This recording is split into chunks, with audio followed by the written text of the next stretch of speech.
Somebody's there. This takes a little bit of updating, I think. Some people saw me doing a test earlier. So let me know if you can see me. It should be broadcasting to both, there you are, to both Facebook and YouTube. So either one works for, yep, there I am. Cool. Drop in a question both from YouTube if you're on that one, and drop in a question from Facebook because I want to see if it's working so I can kind of read your comments. Hey, Andrew Semple from YouTube. Anybody from Facebook? Hey, Facebook user. I think Facebook users in our group, I'm not going to be able to read your name because of some security issues. So, hey ho, everyone's going to be anonymous on Facebook, unfortunately. All right. No time like the present. Let's get started. Stephen, give me a thumbs up on our secret super duper back channel to let me know if everything's sounding okay and looking okay. There's the camera.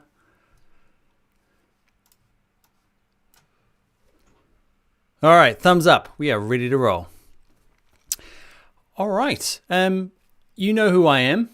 Hey, and it's all coming through. Excellent.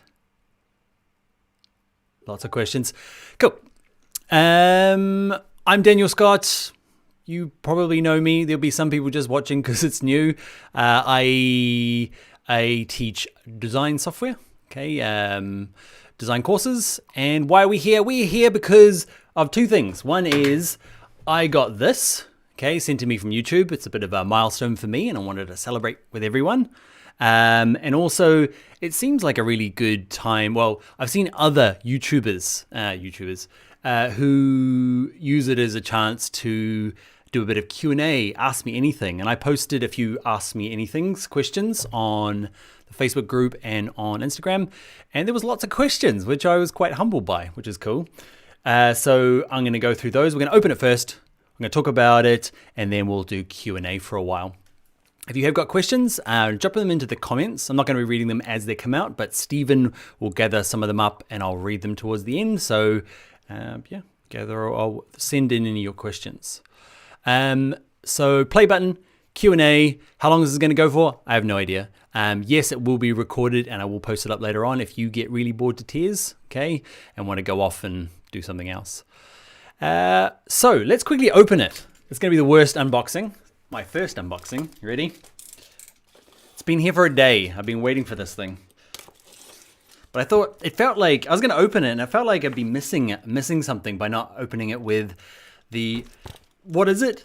It's a silver play button. You get it when you get to 100,000 subscribers on YouTube, which is, it's a pretty big milestone. And for me personally, it's been a goal, a random goal that YouTube make up, but it's a goal nonetheless. And probably the biggest help that I've had for this is Taylor Coman.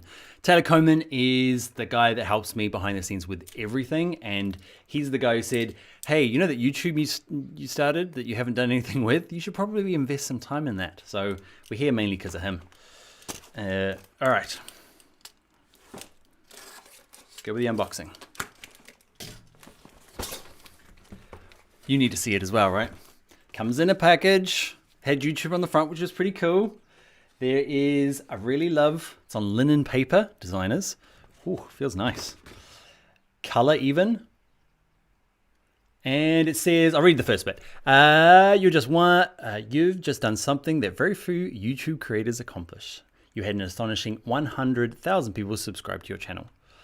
And there's a lot of other stuff, but let's get down to business. Not sure what that is. And this thing, let's have a look at it.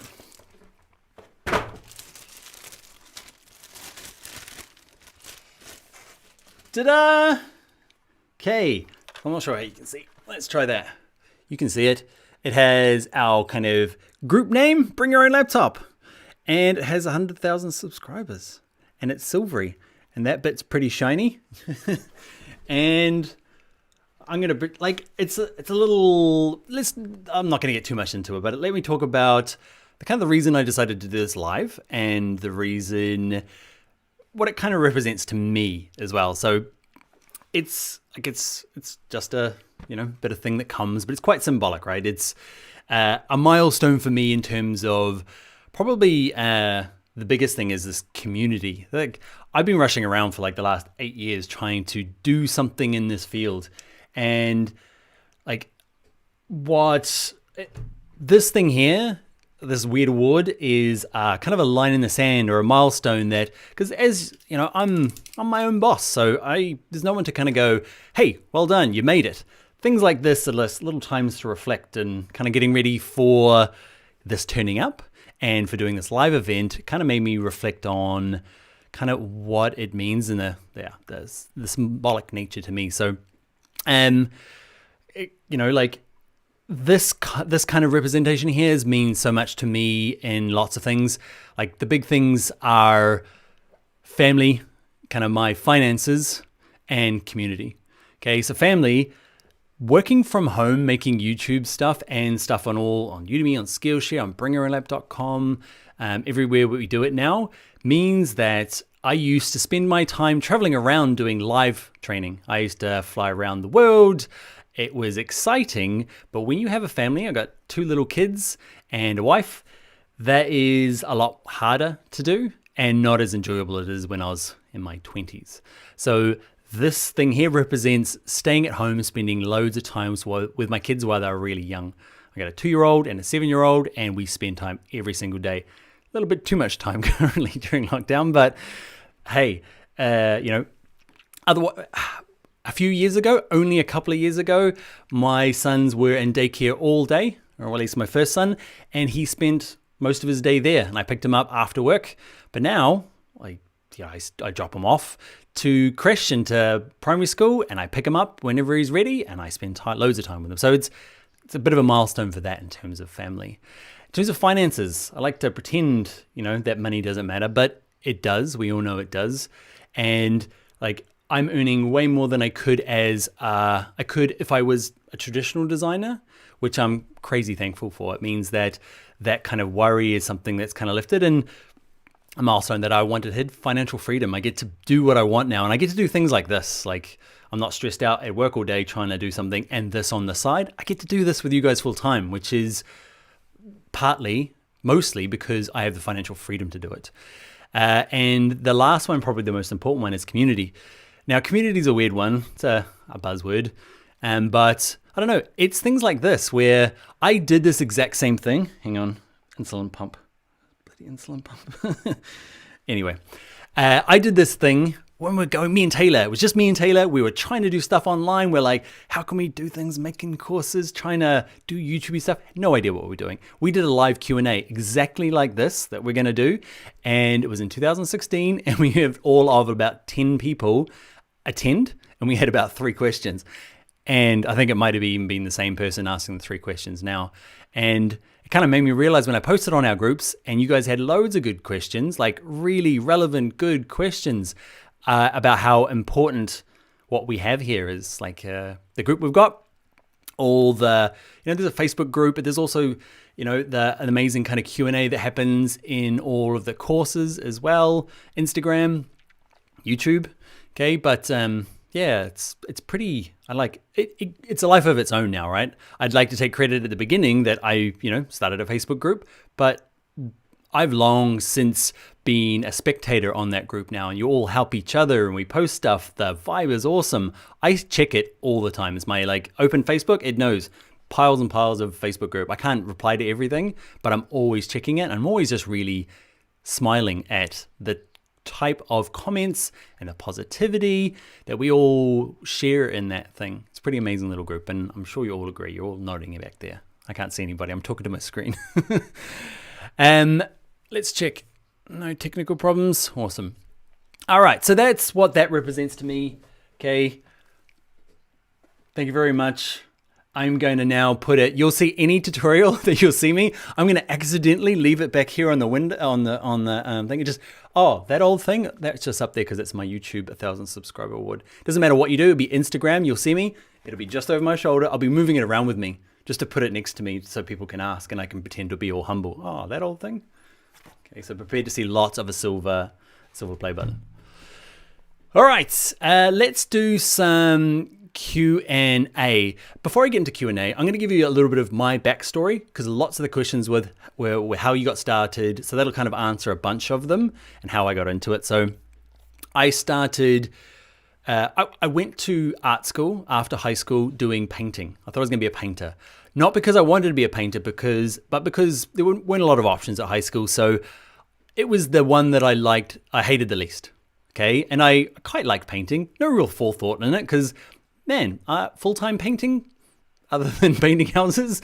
Anyway, went to art school as a painter. My first year got to experience a bunch of other things. Saw the design lab. Okay, didn't really know what design was, to be honest. Walked past it. There was a bunch of those really cool iMacs. You know, those old style ones that looks like a kind of a jelly bean. It's got green glass and pink. There was a blue one, I think. It was a big CRT kind of radiation monitor. I saw there was like a rows of them.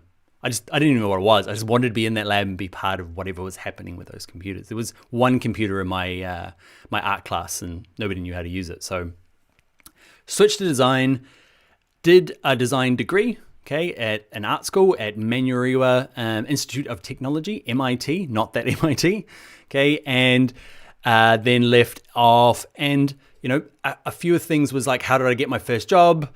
I'll answer those in a bit more detail, but got a kind of an internship. I think they might even paid me minimum wage. Brilliant. I got it through a friend of a friend of a friend, okay, and kind of ended up doing a bit of, so working at a really cool design studio, well above where I should have been in for my internship. You know, I should have been slumming it somewhere else, but I got to a really cool internship at a design studio and worked with that for a little while. Then kind of went through a chunk of, I started teaching. Okay, so I started teaching night classes back at that same school. And that's why I started this thing, the whole teaching. And yeah, I kind of went through hops of that. I went through being a freelancer somewhere, doing a job for, for a little bit, and then doing a bit of teaching at night classes, a little bit more here, switching universities, teaching there, a bit more design freelance, mainly in graphic design. Got into web design purely for, like a lot of people back in the day, there was no degree for it. Graphic designers started designing websites, and that's what I did as well. And I did that for a while. I ended up going to London for a long, for a kind of I was young, everyone in New Zealand does it. Head to New Zealand, head to London, pretend to go live overseas, but really it's just a bigger, fancier version of where I lived. Okay, and worked as a freelancer and a bit of teaching there in London. Did that for a while. I'm in kind of my mid-20s now. So there's been a bit of freelancing, a bit of teaching, and that was pretty good, went hand in hand. I mean, I was a pretty okay designer and I was a pretty okay teacher for a long time. Came back to New Zealand with my then girlfriend, the Irish one that dragged me here to Ireland, and started a business teaching, I got an Adobe certified training school in New Zealand. It still run by Margaret Honey, okay, and some amazing trainers there. So that still goes, but that's kind of more traditional sit down in a classroom stuff. Ended up probably about 5 years ago now, coming to Ireland. We decided that we'd had our kids and we wanted to come to Ireland to live. So that's what we did. And it was either start online stuff or start another stand-up company type thing. Like New Zealand, we had stand-up teaching. Okay. And it was more professionals, more businesses. And basically I decided to start online at the same time I was going to start the kind of more traditional teaching business and just see who did better, just try and do both. And yeah, online rocket ship. Classroom stuff folded my tent pretty early on because it was just like New Zealand, but even harder because there's already somebody here in Ireland doing it pretty well. So yeah, online started going, and that's kind of where I went. So I would say half my career is being a freelancer in every old job there was, the good ones, the crappy ones, the bad ones, and the other half teaching. Okay, and it was always software. That's what I quite liked. A bit of design, like I was lecturing at university for a little bit for some kind of like first year design degrees. And that's how I got here. Yeah, you didn't ask, but a lot of questions hopefully will tick those boxes. But let's talk about Q&A.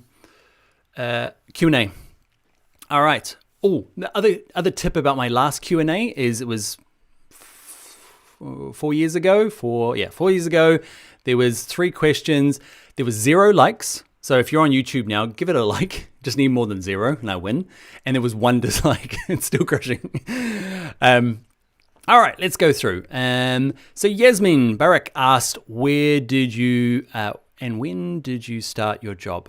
So that's it. How did I get my first job? A lot of people have asked that. How do you get your first job? How I got mine is it an easy way? It's not the way. If you've got connections, that's the easiest way. I had it because I was faxing. Yep, I was faxing every design agency in my town of Auckland, New Zealand. And I had like a little document saying, hey, I'll sweep the floors at your design shop, at your design studio. Really just want to work for a little while, a month, I'll give it to you free.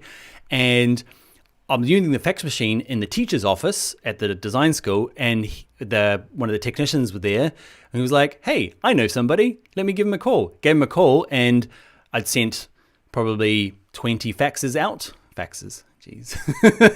And yeah, while I was halfway through faxing, he said, go see these guys. And I did, and they gave me a job, and I'm pretty sure they paid me. Can't remember. Feels like that should be important, but that's how I got my first job. I'll talk about how you would do it now in this current climate, because finding a fax machine could be tough, but we'll get to those questions. Charlotte, I'm going to do first names because some of the last names are pretty tough.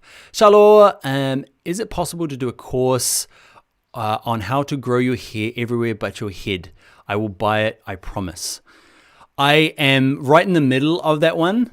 Okay, I clearly a master of that skill, okay? But that one there is, I'm finding, building out the outline. It'll be ready soon, Charlotte.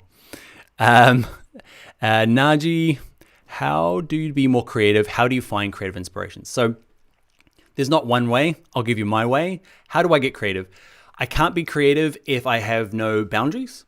So if you are trying to build stuff for your portfolio or for yourself, it is hard, and I find it hard, and there's no real cure for that. What I find a cure for is to have an actual job. It can be still a made-up job. So you give yourself a person, it might be fake, okay, or a company that maybe haven't asked you for a rebrand or a UX design or a website, whatever you're doing, but be that and think what kind of people are going to be using the site, so they're your clients, and I use that as a way of bounding in what I need to do, and then it gives me some sort of focus. Then I'll go out to creative sites like Dribbble, and I'll go to Behance, and I'll start searching for awards. Is pretty good. awwards.com, I'm assuming. Awards. They give awards for like the best X motion graphics, the best website that does this, and you can kind of find some really good stuff. So I find the main part is getting clear about some sort of scope. Without that, I just wander around picking fonts, picking colors, not picking that font, not picking that color. Too hard. Virginia, VGA, how does it feel having taken some big leaps of faith and coming out on top? You rock. That's the things like this are the times that I do it, and meeting with some of my mentors, finding good mentors are the only times that I do it. I feel like we're always rushing around, hustling, trying to do stuff, and it's times like with this when you see, there's 95 people watching. Crazy. All out there watching, look at this, and, it's only those sorts of times where I actually kind of reflect on it. And how does it feel? Yeah, it doesn't feel like I've done much of anything, to be honest. It feels like I'm really good at what I do, and I'm lucky to be in a field at a right time where it's all like, if I tried to do this 10 years ago, it wouldn't have worked. If I tried to do this 10 years from now, it wouldn't work. I'd work just as hard, and there's people out there like yourselves working just as hard. So I feel like I work hard and I take risks. Lots of people do, so I feel equally lucky. So Yasmin Barak, can you give us a beginner's advices? I want to improve myself very quickly. Okay, so there was a kind of a variant on this slots, like I'm really at the beginning, how do I get started? And I can only give you my own advice because there's not a right way for everybody. But again, it's giving yourself some sort of boundaried goal, okay? If you want to be a designer, it's too fluffy. If you want to be a motion graphics designer, then you're in business, because then you can start looking at courses available and then start finding mentors. They might be mentors that don't know you. That's okay. You can find people, read their books, follow their blogs, okay? And you can kind of at least get yourself some sort of scope to start chasing. And the other thing is, don't be afraid to jump ship. If you think UX design sounds really cool and that's what everyone wants and that's what you're going to do, and then you find after finding your mentor, doing some courses, that it just doesn't tickle your pickle, then go off and try one of the other ones. Because this industry, if you've got the creative bug, okay, like we all have, you can go into user experience design. You might just be a UI designer. You might be a UX researcher. You might be a motion graphic designer. You might do visual effects for movies. You might be a graphic designer. You might be a graphic designer that focuses on print. You might be a graphic designer that does magazines. You do book covers. There's some scope within here that you can move around in. And if you're new, it's exciting and daunting, I understand. But yeah, it's kind of, I guess, picking something, testing it, and then moving on. And courses is probably the gift that I wish I had way back at the beginning. I've kind of stumbled around and found the stuff I like, but it's taken 20 years. Whereas I feel like if you're really dedicated now, you could find courses, maybe list them out. These are the things I could do. These are the things I probably want to do. I'm going to do courses on these this year and follow some people and get involved. That's how I would get started. Ashley Wilcox, Victoria Burrow, and Somita. All variants of the same sort of question. I'll read out Ashley's one. How do you go about applying for jobs? It seems like all the jobs want someone who can literally do everything. I try to learn as much as I can, but I feel like it's impossible.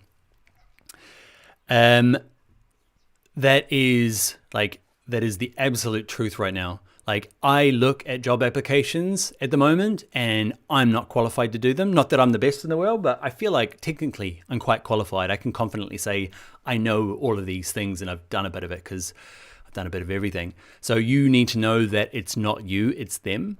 And you also need to realize that the people hiring at the moment are allowed to ask because they're in the power at the moment. There's times where designers were in the power and they got to pick and choose.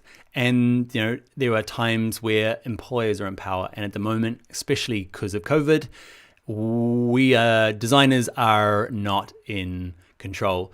We've got to kind of beg, borrow, and try and scrape together jobs, whereas they can demand whatever they like. You've got to realize though that they don't know half of what they're asking. Okay, very often it's not a competent studio manager asking these questions. It's somebody who's kind of copying and pasting from the last thing they hired, and they've added, like, the magic one is like, we need a graphic designer who can do video, who can also do UX, who can also draw, who can also code, and those people don't exist. Okay, they just don't. And they know that what they're looking for is, they're probably looking for a core graphic designer and these other skills are like, why not? Because they've got the pick. So don't be afraid to apply for them. Okay, you need to just realize that often the person asking the question you're sitting there thinking, I'm not this person, what are they going to think? They're going copying and paste, I need somebody. You need to find out what they really want, and you need to apply. Okay, you just need to try to apply. Don't not apply. They're not going to chase you down and yell at you. You apply for everything with your portfolio of the stuff that you want to do and see what they say. And if they come back and say, you're great, you need to find out what they really want, because they might want just somebody who does everything. And if you can know a little bit about it all, that's all they're looking for. Okay, but you'll probably find is they need a web designer, but also it'd be handy if they could do these other things. So you need to kind of get past that first hurdle of the job application and just apply and have a tidy portfolio. And we'll talk about portfolios in a little bit as well. There's another question I saw. Overwhelming, it's unrealistic. Yes, that's that question. Justin Digger, should I learn Photoshop, Illustrator, InDesign alongside Adobe XD as well as Visual Studio Code to become a UX designer? When should I start applying for jobs? Should I be freelance or work for a company? So UX is a hot topic right now, and a lot of people out there are doing my courses. Kind of applies to everything here, but it's the same sort of thing. To be a UX designer, you need a core of, there's two main things. You need to know the software, and it doesn't matter if it's Adobe XD, Sigma, or Figma, or InVision Studio. Those are the kind of big ones. They're all fighting it out at the moment. And it's not a big transition. If you learn one, you'll be able to pick up the other one. Like if you say, say yes, you can do it. Okay, if you're pretty confident in Adobe XD and they say we use Figma, you say, yep, I can do Figma. Go to a Figma course. You'll find that it's the same type of thing moved all around. Okay, especially if you're looking for an intern. You can't claim to be a senior Figma designer when you've not done it. But if they're just looking for an entry-level job and you know one of the programs, say yes, bootcamp yourself to get the other bit of software. The other thing you need to know is the kind of terminology and language. You need to have run a few user experience tests. So if you've done my XD course, okay, Experience Design Essentials, it's more to do with software. That's kind of what I do, right?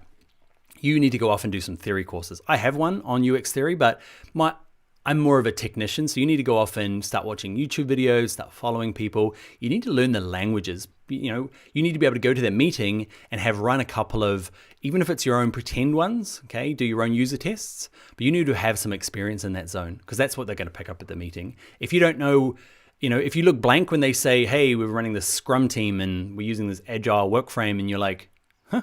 Okay, you need to, it's just words, like they're just ways of operating. They're not some special secret handshake. You need to figure out what those terms are, what it is, and how you would fit into it, especially if you're at junior level, okay? They won't be expecting you to run a huge team, okay? And they'll be expecting you to be part of a team. You just need to know where you fit in, what cog you are in that team, and you need to know all the words, okay?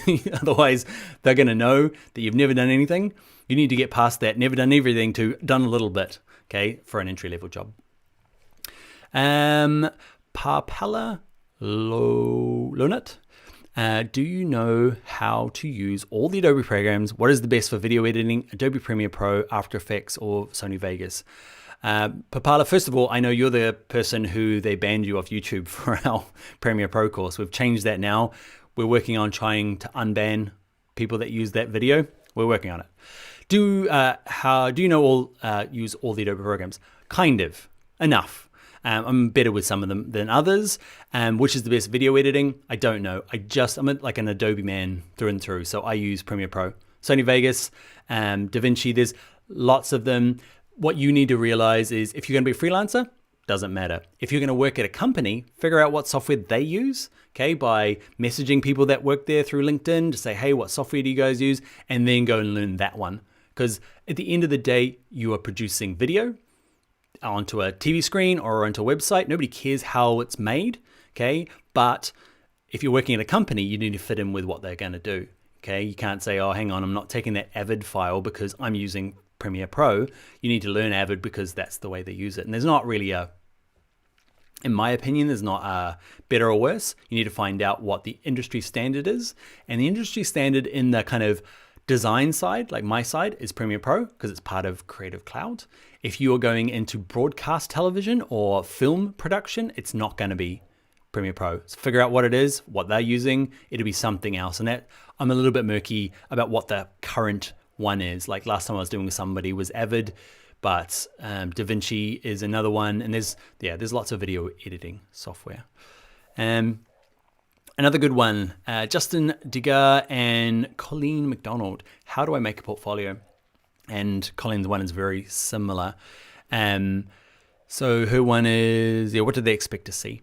So what you need to be prepared to do is you need to prepare yourself. It's tough at the moment, and it's going to be even tougher with more job layoffs and people not hiring, and marketing is one of those things that gets laid off. It's an easy thing to scrap out of people's budgets during recession. So it's going to be tough for the next few years. So what you need to do is be prepared to not send your same old portfolio to everybody. You need to read what they're saying, dig into the company, see what they do, because it's easy to do. You can through an agency is a little bit harder, okay? But dig as much as you can, find out as much as you can about it. You might have to read between the lines and pretend in the, through the article, but you might be able to find out the company as well. And just find out what they do. And you need to put yourself in their shoes, okay? Read what they're saying, what they're hiring for, and adjust your portfolio to just what they're asking for. I know when I got first started, I'd add every old thing I did to my portfolio just to fill it up because I was like, oh, it was a paper one when I was doing it. But it's the same thing with digital. It's even easier with digital. You end up stuffing stuff in there that you think gives you an extra skill. You're like, oh, I can do drawings. I'm adding the sketching stuff I did in there.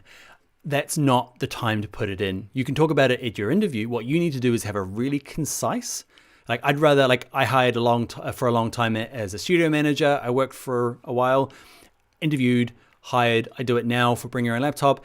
I am looking for a concise portfolio, and I can find out some of the other things, but I want whatever I've written, I want to see in the portfolio. Okay, I'd rather see 3 amazing pieces from a junior designer than 10 of 3 good ones and 7 bad ones. Okay, math. You can't see my other hand. You need to have the illusion of you only hit strike winners. It's not a saying, is it? But you get what I mean. Okay, those 3 good ones, I'm going to assume the other 7 you might have are also good, rather than putting in 3 good ones, this one that's good but has nothing to do with what we're doing, some other random things, some things that are okay and you're too scared to throw them out because you want it to be full. That's my opinion. Make sure you get other people's opinion, but I don't know. That's my opinion. Mallory Sagan Dirk. Did you think YouTube would be a good monetization channel? That's a good point.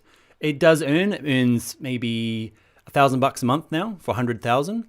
I know that we are in the higher earning bracket. If you're going to go into YouTube and think I'm going to be earning $1,000 a month from 100,000 subscribers, probably not. A lot of people want to pay on our ads, our ads on top of our videos, and they pay one of the highest kind of margins of any of them.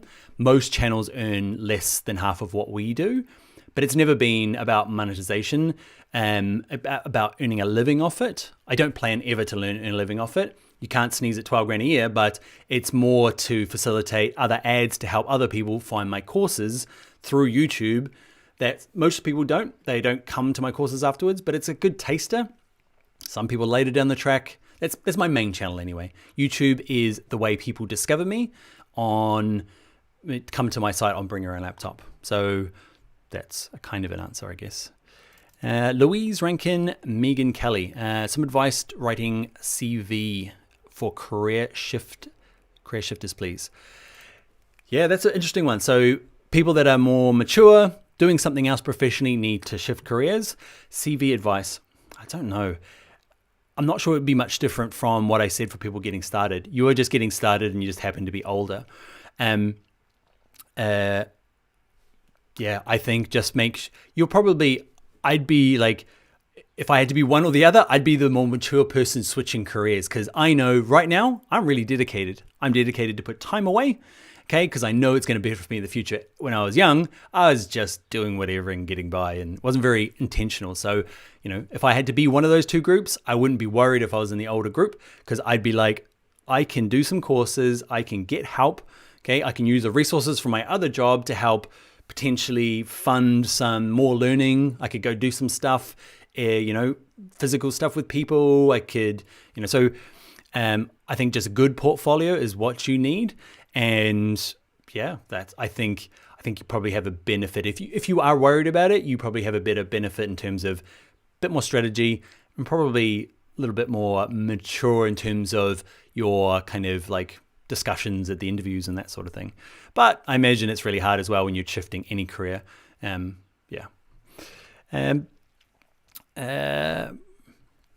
Ashley Joyner and who was Johnny?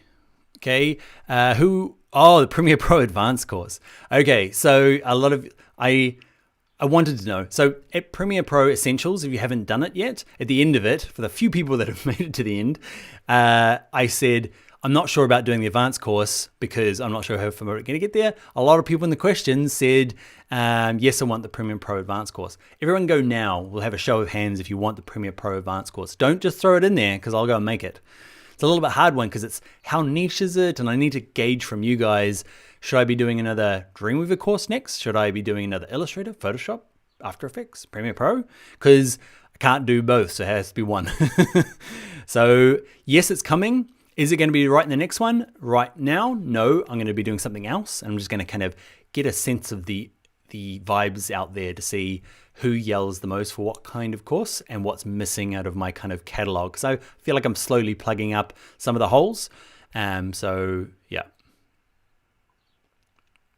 Let's look. a few people asked this. Why did you leave from beautiful New Zealand to rainy Ireland? And another question was, where are you living in Ireland? So I live in Limerick. I live in a place called Croke, which is near Adair, which is near Limerick, which is in Ireland. I moved here because my wife is Irish, and I like being the guy with the yellow glasses and the yellow shirt in the foreign country speaking the weird language. I feel like that's, I don't know, part of my DNA. I've always traveled, lived around places, traveled through Europe, Asia, love being the weird guy. And at the moment I'm living in rural Ireland, and you don't get more weirder walking around like this in this sort of place. So I get to go home. I can afford to go home and see my family twice a year. I love Ireland. Irish people are amazing. The weather is really bad. I wish I could change that. But my wife's close to her family. My kids have got grandkids. I've got babysitters. And I like being the weird guy. Another one. Step by step. How do I get my first UX job? How do I approach clients? I guess those are big ones. What I think probably I've kind of learned from these Q&As, there's a lot of people like, I don't ever talk about in my classes like how to get your first job, how to get paid, how to make sure you can present well at a portfolio. We're doing bits of it here, but I really feel like what I want to do for Bring Your Own Laptop in the coming year or so is to build out some more of that fuller parts of being a graphic designer, a web designer, a motion graphics designer, UX designer. So I think I need to get clear about it as well. I'm kind of going off the cuff here, and I've kind of talked a little bit about it, but I think I want to build out some better resources. I'm thinking about maybe doing some interviews with people as well, because I've got my ideas, and they're really good because I made them, but it's not the only way of approaching things. So I think I've got some good connections to do vlogs or podcasts, I'm not sure what, but have some questions like you guys got here and put them to a bunch of people and make a condensed version so that you as a student can kind of suck it all in and see which one works for you. Because my personality type is not going to be your personality type. Please hold. I get nervous like everyone. I'm nervous now doing this, but I'm okay to push through that. Not everyone is. I'm pretty gregarious. I can go into a meeting and an interview and be all finger pointy and hey, how you doing? And I'm really good at that. So my advice is not going to be right for everyone. So I'd like to find a group of people and maybe answer that better. Kavith Raj Gompal. Sorry. Dan, please tell me where you get royalty-free images. Blah, blah, blah, blah, blah. So where do I get royalty-free images? That comes up a bit. It's a good question. A big thing for you guys all to know, especially when you're new, is royalty-free is not the same as free. Royalty-free is actually paid images that you've paid somebody for. So Adobe Stock, Envato Elements, you pay for the image. You might pay $10 for it, and you don't have to pay any royalties after that. Okay, so you can't, the other way to do it is called rights managed, and you pay royalties on those. I used to like that. If you need a picture of, I don't know, Donald Trump, you have to pay somebody for that image, and you have to pay every time you use it. And you have to sign lots of agreements, and they manage that image. It's looked after, it's rights managed. Okay, and you pay royalties on using it. The other option is royalty free, where you pay for it. It might cost you $500 still, but once you've paid for it, you get to use it as much as you want. What you're looking for is Creative Commons. So you're looking for, there's like a little CC next to some images, and you need to find out what kind of Creative Commons. So the magic one is, I think, Creative Commons BY. Go to creativecommons.org or search for Creative Commons licensing, because you'll find images that say, yes, you can use it, but you have to attribute me. There's another one that says I'm Creative Commons like non-commercial, which means you can use me as long as it's personal stuff. There's one that's Creative Commons, you can use it, but you're not allowed to change anything. There's ones like the free-for-all is the BY one, I think, and it says you get to use me, and I don't care what you do. You can hack it, you can remix it, you can resell it, it can be anything. So there's lots of rules around it. So go to sites like freeimages.com, or I'm going to forget all these. SXX, what is it? I can't remember that one. I can't remember any of them. There's Pixels, there's Unsplash. Oh, got them. Pixels and Unsplash, those are good ones. But just double check the Creative Commons license, okay, to make sure that it's within the completely can be photoshopped, or you can use it, but you have to attribute. So that's an interesting question. Another question. How long did it take to learn all the Adobe softwares, That's something that comes up a bit as well. How do you remember it all? I don't. I have the luxury of yes, I'm a bit of a super nerd for it, so I'm not going to deny that. I love learning all the shortcuts. I'm all about efficiency. I'm like, I will spend 10 minutes to see if I can save 10 minutes tomorrow. Okay, I'm willing to put that in just to be the nerd with that software. And I get a good feeling from it. But I also get to look good in these videos because I get to I love the beginning where I get to explore I go through every setting. I literally do. For your Premiere Pro course, I clicked every single button. Okay, and I'm like, is that an advanced one or essentials one? What the hell is this doing? And I go and Google it and I figure it out. So I get to take the time and make it look to you that it's all this flowing seamless. I get to re-record it 10 times. I get to Google to double check I know what I'm doing. I tell you what, sometimes I Google stuff, I'm like, what does that button do? And I find videos that I've done of myself. And I'm finding myself watching myself and I have to listen because I'm like, it's going to be good. But it's bloody me. So yeah, I know them pretty well, and on the spot I can probably get to most of it, but I do look fancier on video because I get to practice. Kavitha Rojanjolpal. Oh, it's the same one from before. Do you give online entrepreneurship opportunities? No. A few people have asked, can I do interns with you? Do you know anybody that's hiring? I don't have that facility with me. Okay, with my business and what I do, I don't have access to those groups of people. But I really think that's something that, I talked about community. It's kind of something I want to start doing again. We're doing more of is maybe connecting that sort of stuff. So I'm not sure if a job board would be right, but some sort of maybe mentorship where we can connect experienced designers with people getting started, so that it might be even a buddy system of new people, because it's more often than not jobs get picked up by people who know some other people. I know now I'd never post a job for a designer because I know too many of you people, okay? Because I've got lots of connections. So problem is I don't need any. I'm a designer. I like to do it all, okay? But if I ever did, it's not going to go out on a job board ever, okay? There's going to be people out there that have to go to job boards, I know, but you will get everyone probably got their start like I did through a friend of a mum's dad's cousin, probably a closer connection to that. So what you might start to try and do is things like meetups are pretty good. If you've never seen a meetup, meetup.com, see what's in your area and go to these things and start making networks. It might not be the first or the 10th person you meet at these things. Meetups are great. There's loads of them here in Dublin, not so much where I'm now, but I run meetups as well. And yeah, like-minded people get together. It might be to talk about design or UX, and yeah, you bump into someone. And I've been there hoping to bump into somebody about UX when I was learning it. Didn't meet anybody. Next one, didn't meet anybody. Next one, bumped into one person. The next one I went to, that person had a friend, and I ended up knowing lots of people at this meetup. So you might have to put some effort into meeting people if you're looking for that job, especially at the moment. Non-traditional ways of finding jobs. Applying online, definitely do that, but also be looking to network. And there's probably plenty other ideas of networking with people, but like the community we've got on Bring a Laptop Challenges, people are starting to get to know each other, the Facebook group, but in person often is best because it's somebody in your location. Which software do I like the best?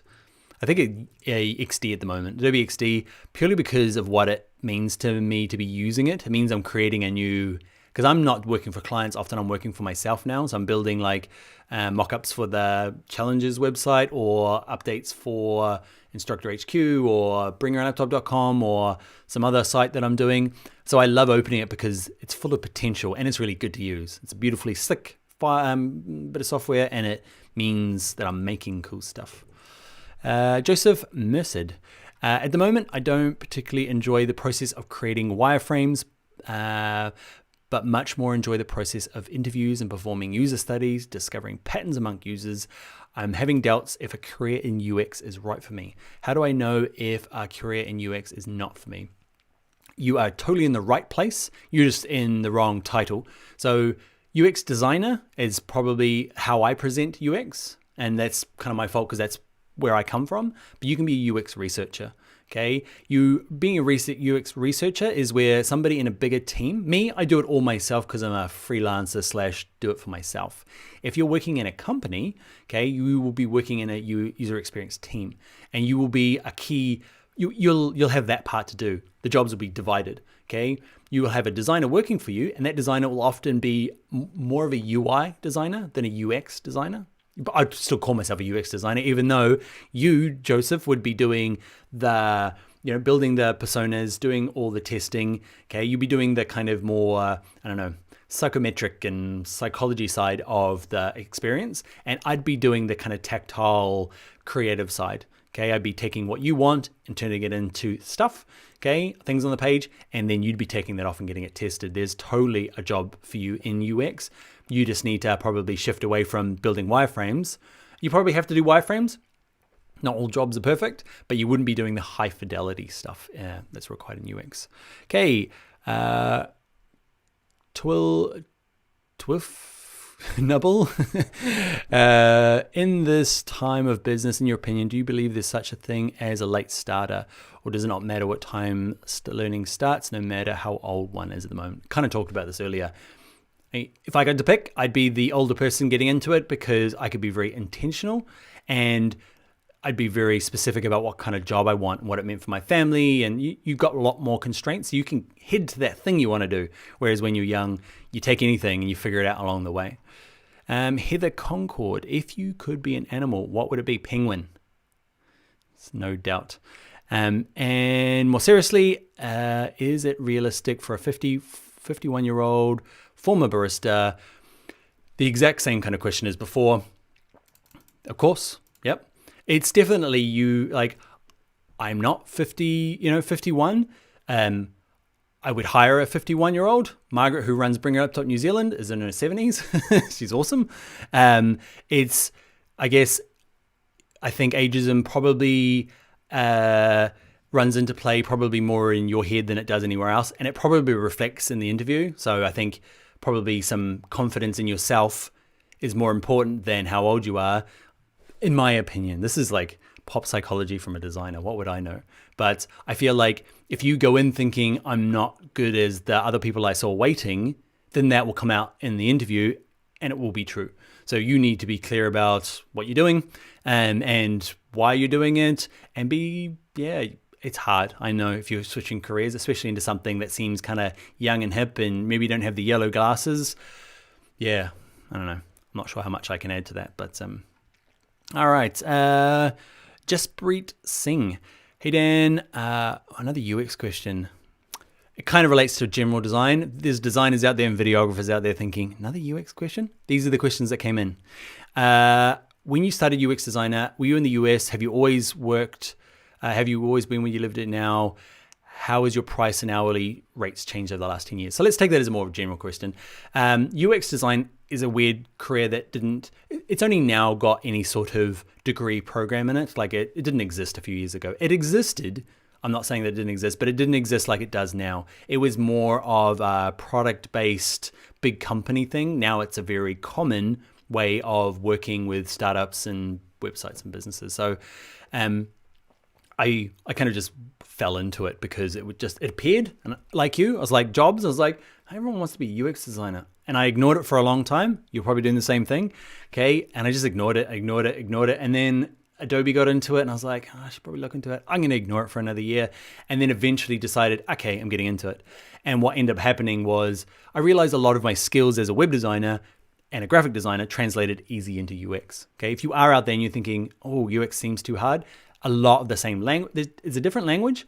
Along the same theory, along the concepts are the same. Okay, just the language changes, and there's a little bit more new software to learn. But don't be scared of it. And how has the rates changed?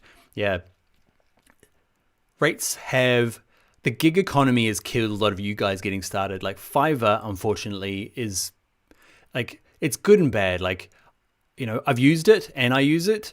But I can also see how bad it is. Like the people that want to pay bottom price are always going to want to pay bottom price. It hasn't driven anybody to a bottom price. It hasn't driven people to want less. They're just people who want to pay absolutely the least. And that's where people that go to for Fiverr. And people do make businesses on Fiverr, but I don't think it's a long-term strategy. Okay, you want to kind of start there and kind of work your way out, get a portfolio together, work with clients, work out how to run jobs, invoice bill. So since I started, the gig economy appeared. So it's kind of driven the bottom down, but the top has got higher with the whole kind of takeoff of businesses that are funded by investment. Okay, your companies who have money that it's not family money, it's not money earned, it's money given to them, and they need to go fast or die. So you can end up getting paid a lot more. Right now, if I went off to be a designer, a UX designer or any designer at anything, I'd do pretty well, because more than I probably would have if I was at the exact same level 10 years ago, because there's more money going around. Probably not right today. Okay, COVID-19.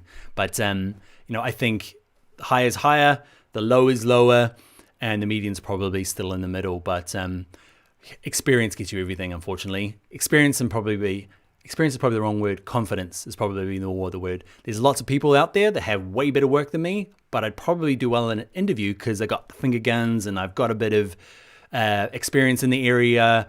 And I don't think that's my design ability, but I think I can communicate my ideas, be my own person at an interview, or I can say, no, that's not what I'm prepared to do as a designer, but that comes with not so much experience, but no, experience is probably better. It doesn't come with ages of years, it comes with experience.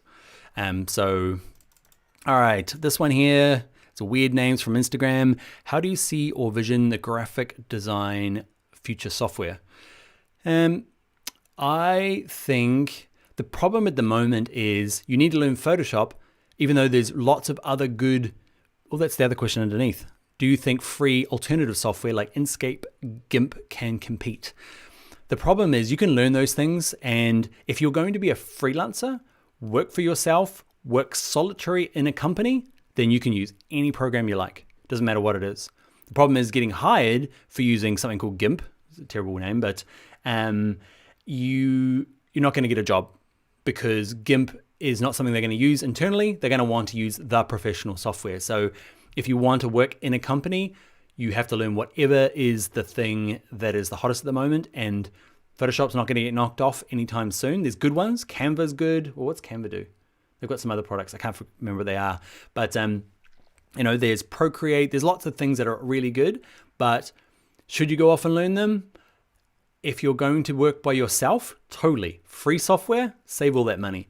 But if you're going to go work as a freelancer, no way. They want to hire somebody who already knows the tools, and the tools are whatever they are. And no one's going to be InDesign anytime soon. No one's going to be Illustrator anytime soon. These are my opinions coming from somebody who sells InDesign and Illustrator courses. So take my advice with a grain of salt. But the problem is people buying, say I'm working at a big company, I'm in procurement, I have to buy software, I have to buy Photoshop because there's nothing out there that anybody else uses. So I get the license and everything else comes with it. That's why Premiere Pro's doing really well. It did terribly at the beginning because it was a toy compared to some of the good ones. It was good, but nobody picked it up. But so many people are being forced to use it now because they already have the subscription that has Photoshop that they already needed, and it has InDesign, which they needed. And so Premiere is essentially free. So a lot of people are getting pushed into using it because it's part of that subscription. So figure out what the tools are. When I started, it was Quark. Hands up who used to use Quark. I used to teach Quark. I became a certified Quark instructor. That lasted about 2 years before nobody wanted any Quark training anymore. I did freehand training. Anybody remember Macromedia freehand? So I don't want to be Dan the Adobe guy. I want to be Dan the product that people use the most guy and help you guys learn that stuff. So at the moment, if XD doesn't work out because there's competitors, I will shift to whatever the most important one is. I shift my web stuff from Dreamweaver to Visual Studio Code. Sorry, Dreamweaver people, because it's just the industry standard now. I'm going to go back and do a Dreamweaver course for all the Dreamweaver fans. But yeah, I don't want to, that's a long answer. I'll leave it there. Are you going to make an After Effects course? A few people ask that. I've got 2 After Effects courses. The problem what I've done is I've got very clear about the essentials and the advanced. The essentials and the advanced. There's an InDesign essentials and there's an advanced. After Effects, it was before I got into that flow, and I did a After Effects for motion graphics, After Effects for infographics. They're basically the same thing, learning After Effects. I give them different titles because I wasn't sure. I hadn't found my flow yet as a designer. So they exist. I think I'm going to have to re-record the things because nobody wants to touch them because they're not the essentials and advanced.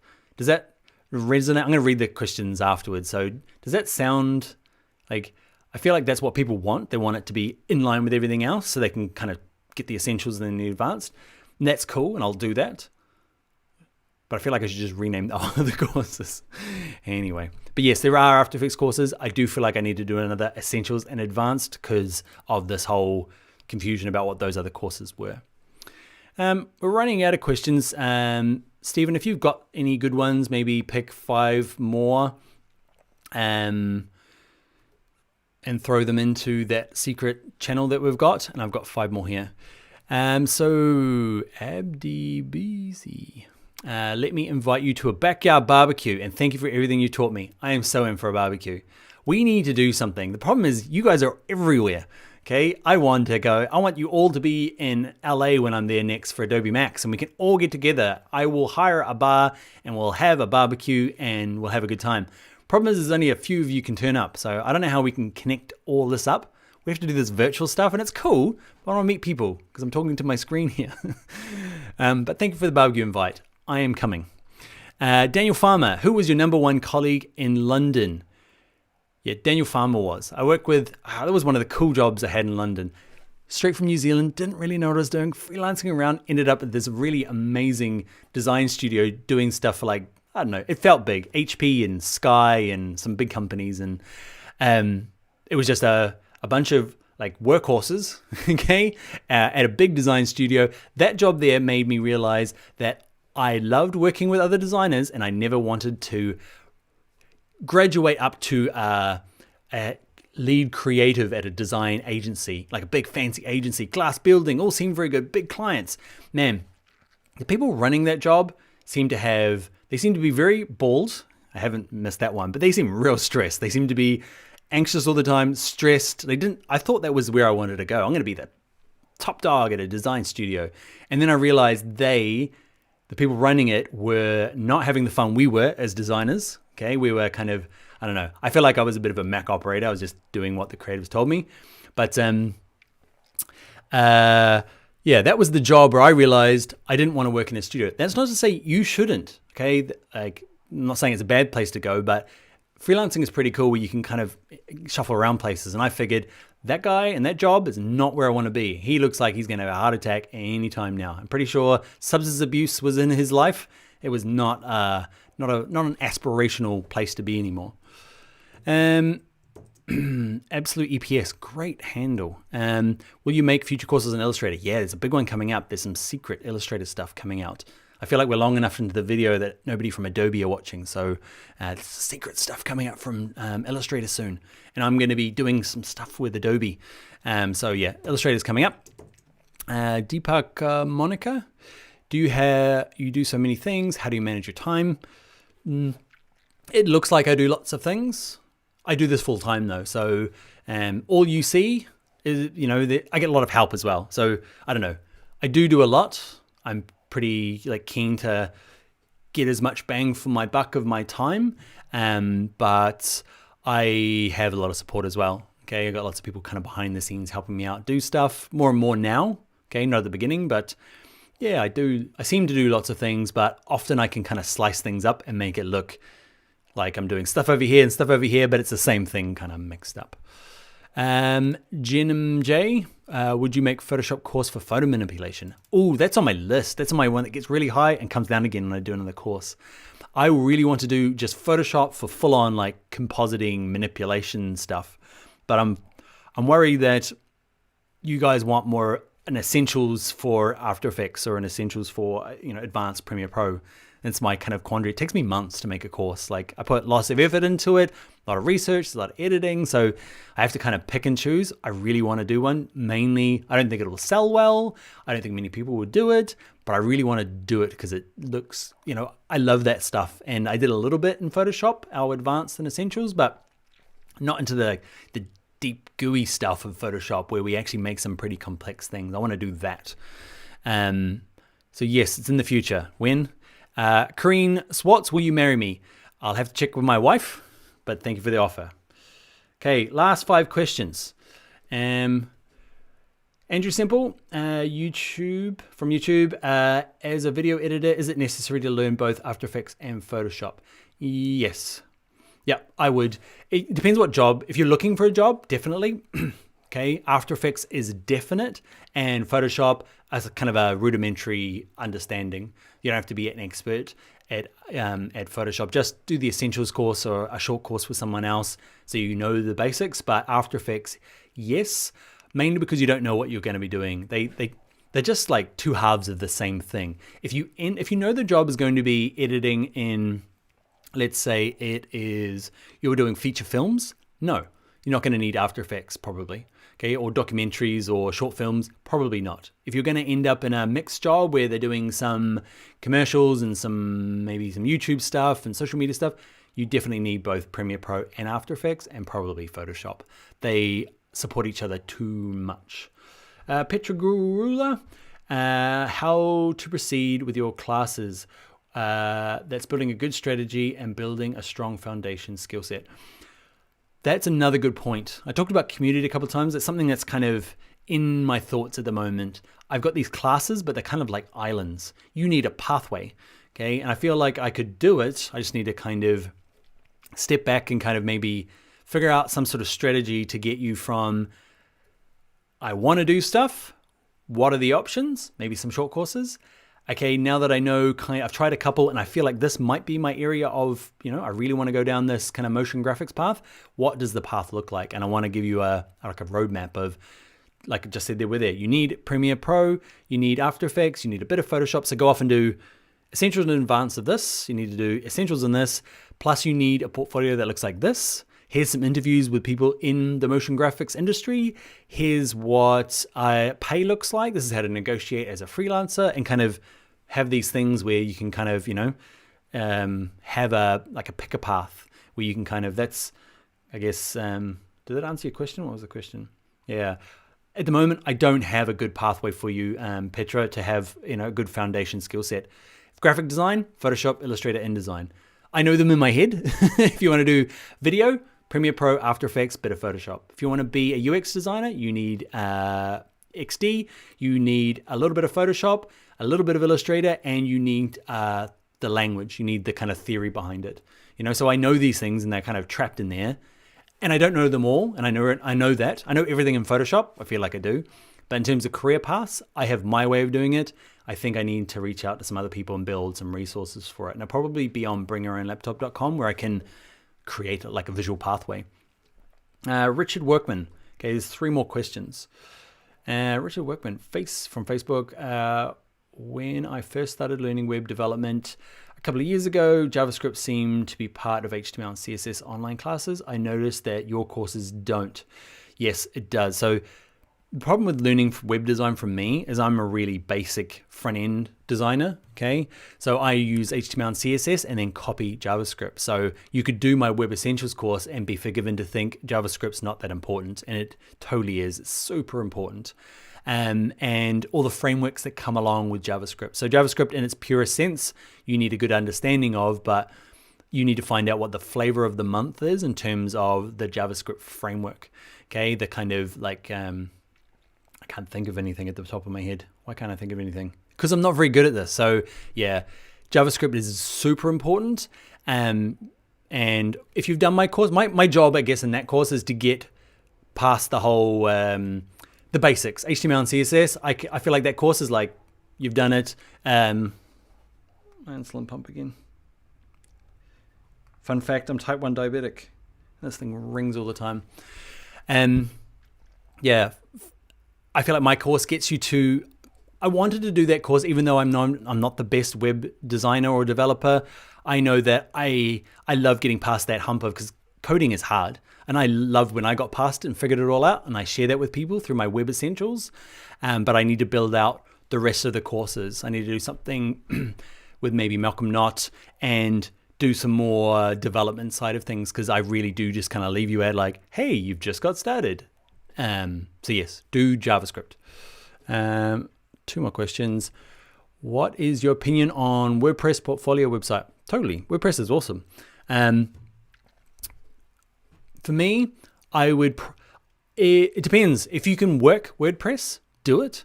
If you don't bother. WordPress you'd be using, I don't know, it's like using a Ferrari to drive to the shops for shopping. It'll work, but it's not the right tool for the job. If you already know how to use WordPress and you can make it look beautiful, perfect. But just go to something like Behance or Adobe Portfolio or Dribbble and just get your stuff up there, because it'll look nice. It's in a community with other designers. They might stumble across you, and it's just easy to update, and it's purpose built. It does it exactly for portfolios, for creatives. So that's my answer. Random Ferrari metaphor, not that good, I know.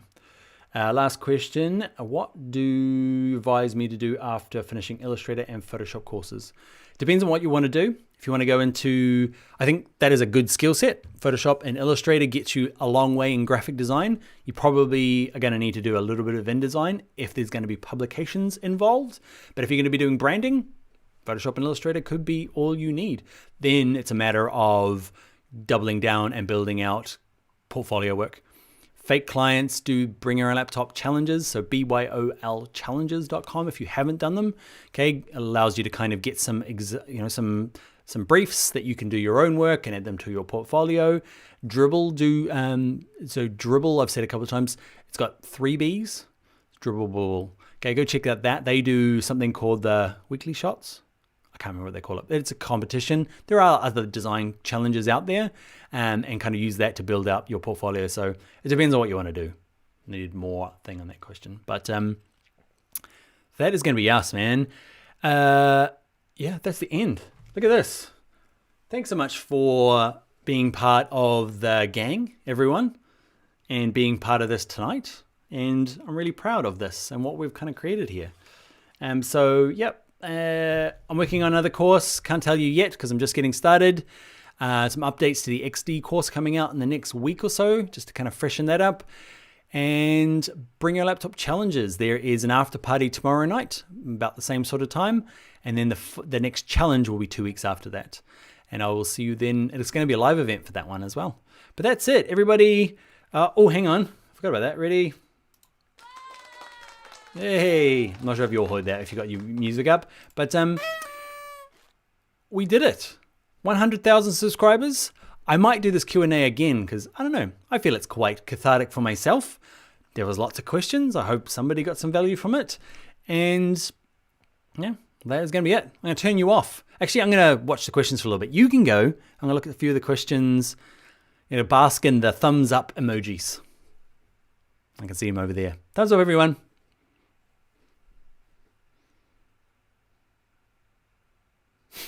You guys are awesome. There we go. Some thumbs up.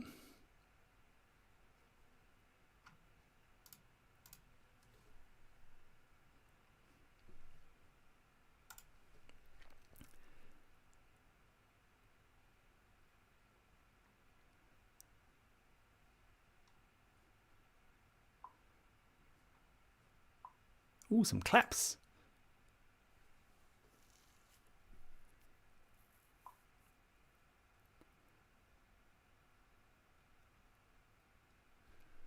All right, that's going to be it. You're welcome. Thanks, everyone.